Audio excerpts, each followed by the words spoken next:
Darshan and ಗ್ಯಾಂಗ್ನಿಂದ ಚಿತ್ರದುರ್ಗದ ರೇಣುಕಾಸ್ವಾಮಿ ಹತ್ಯೆ ಪ್ರಕರಣ ಸಂಬಂಧ ಈಗ ಈ ಪ್ರಕರಣದ ಒಟ್ಟು 6 ಆರೋಪಿಗಳ ಬೇಲ್ ಭವಿಷ್ಯ ಏನು ಅನ್ನೋದು ಕೆಲವೇ ಕ್ಷಣಗಳಲ್ಲಿ ಅರ್ಜಿ ವಿಚಾರಣೆ ಕೈಗೆತ್ತಿಕೊಳ್ಳೋ ಮೂಲಕವಾಗಿ ಗೊತ್ತಾಗಲಿದೆ.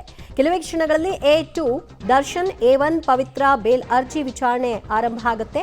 6 ಜನ ಆರೋಪಿಗಳು ಜಾಮೀನಿಗಾಗಿ ಅರ್ಜಿಯನ್ನ ಸಲ್ಲಿಕೆ ಮಾಡಿದ್ದಾರೆ. ಹೈಕೋರ್ಟ್ ಏಕಸದಸ್ಯ ಪೀಠದಲ್ಲಿ ಅರ್ಜಿ ವಿಚಾರಣೆಯನ್ನ ನಡೆಯುತ್ತೆ. ಎಸ್ಪಿಪಿ ಪ್ರಸನ್ನಕುಮಾರ್ ಆಕ್ಷೇಪಣೆಯನ್ನ ಸಲ್ಲಿಸಿ ವಾದವನ್ನ ಮಂಡನೆ ಮಾಡಲಿದ್ದಾರೆ. ನ್ಯಾಯಮೂರ್ತಿ ವಿಶ್ವಜಿತ್ ಶೆಟ್ಟಿ ಪೀಠದಲ್ಲಿ ಅರ್ಜಿ ವಿಚಾರಣೆ ಆರಂಭ ಆಗುತ್ತೆ. ಸದ್ಯ ಇದಕ್ಕೆ ಯಾವ ರೀತಿಯಾದಂತಹ ಆಕ್ಷೇಪವನ್ನ ಎಸ್ಪಿಪಿ ಎತ್ತುತ್ತಾರೆ? ಯಾಕಂದ್ರೆ ಇದು ಈ ಹಿಂದೆ ಕೂಡ ಅವರು ಅರ್ಜಿಯನ್ನ ಹಾಕೊಂಡಿದ್ರು, ಅರ್ಜಿ ರಿಜೆಕ್ಟ್ ಆಗಿತ್ತು. ಆ ನಂತರದಲ್ಲಿ ಹೈಕೋರ್ಟ್ ಮೊರೆ ಹೋಗಿದ್ರು. ಈಗ ವಿಚಾರಣೆ ಆರಂಭ ಆಗುತ್ತೆ.